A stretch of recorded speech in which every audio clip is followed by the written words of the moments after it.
Не тебе ли, Николай, знать, как музыка умеет возвращать нас в прошлое, да? И у меня вот есть пластинка, давай ее послушаем. С удовольствием. В оригинальном, так сказать, варианте. Что можно сказать о стабильности, да? Стабильность — это Николай Донской. Вот человек с 91-го года поет в стиле... Евродиско, да. Евродиско. Ага. Евродиско — это ритмичный стиль, и он появился в 70-х годах. И вот, мне кажется, до сих пор современная музыка зависит, идет истоки от евродиско. Ну что же, Николай, вот здесь, да, у нас стол 90-х вот специально накрыли. Как ты думаешь? Напоминает мне новогодний стол. Это богатый новогодний стол, да, весьма того времени. Среднего обывателя. Но когда я был школьником, да, тогда вроде было все. Но когда чуть позже уже... Стало ничего. Да, было время, когда заходишь в магазин, и там... Я один раз зашел, и там, кроме лаврового листа и консерв, ничего не было. Было такое время, да. Ну, здесь у нас не только лавровый лист с консервами, но и куча всего, да. Поэтому давай вот сейчас нам подали пельмени ручной лепки, которые здесь являются уже практически фирменным. Ну как? Да. А так, в принципе, да, вот если посмотреть на блюдо, то здесь практически традиционный советский стол, да. Даже оформление блюд практически идентично тому времени, да. Вот селедка под шубой, винегрет. Вот я вспомнил сразу детство. 7 ноября, Новый год, 1 мая, да, мы всегда в нашей семье ели винегрет. Это традиционное праздничное блюдо, да? Вот так уж интересно повелось в советское время, что винегрет, он становился практически обязательным атрибутом праздничного стола. А селедка-то под шубой весьма неплоха. Икра черная, красная, да, заморская икра. Баклажанная. Интерьер кафе «Ретро» украшен вот такими раритетами. Это вот предмет грез и гордость подростка 90-х, да? Такой музыкальный центр у тебя был такой? Нет, он только появился у меня только в 98-м. В 98-м, да. Ну, я вижу, тут он двухкассетник. Тут и радио есть.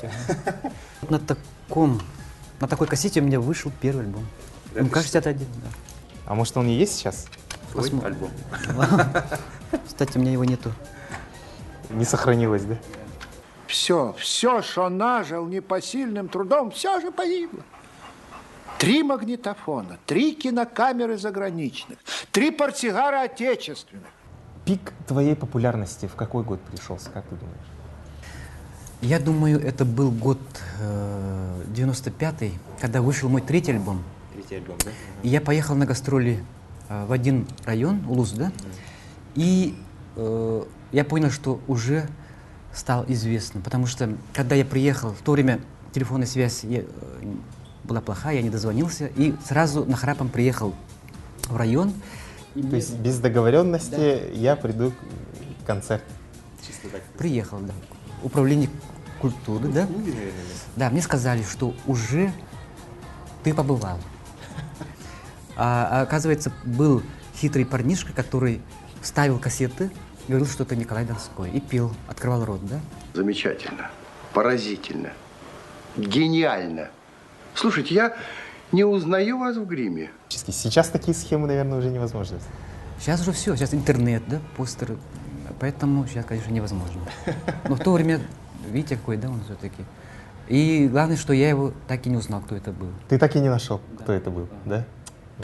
Боже мой. Иннокентий Смоктуновский. Кеша. Шпроты. Шпроты в Советском Союзе просто в промышленных масштабах производились. Ну, шпроты я ел в армии, а тогда это был деликатес. Ну, в армии шпроты — это, конечно, невероятно вкусная вещь. Но давайте мы перейдем вот к соленьям. Видишь, вот тут у нас есть бабушкины домашние соленья и вот очень хорошее блюдо тоже. Называется... Закуска. Закуска, да. Обрати внимание на вот эту вот картошку в миндире. Ты же был пионером? Да, и помнишь, вот когда вот на костер, да? Ага. Взвейте с кострами, и мы надо чистить их. Синие Ага. ночи. Да, их надо чистить. И обязательно вот именно для таких вот бывших пионеров здесь и введено это блюдо. Вот картошку мундиру надо чистить и посыпать солью и есть, чтобы почувствовать себя в том времени, да? так сказать. Ага. Ну, видите, вот даже Майкл Джексон тут.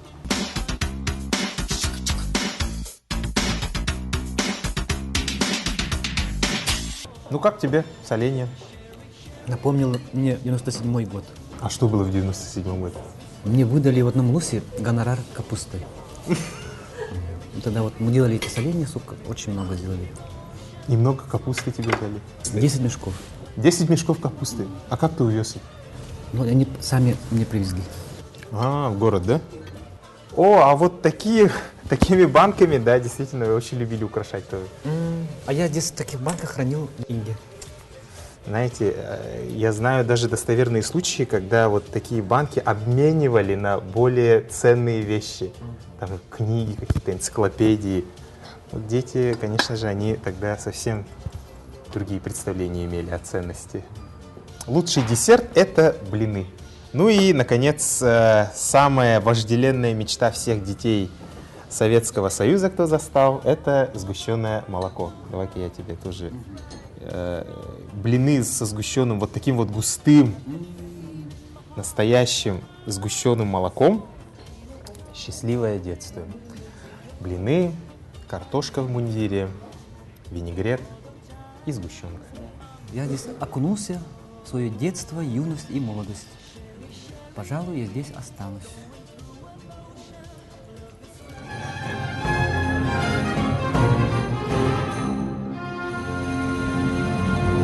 Настоящей гастрономической сенсацией месяца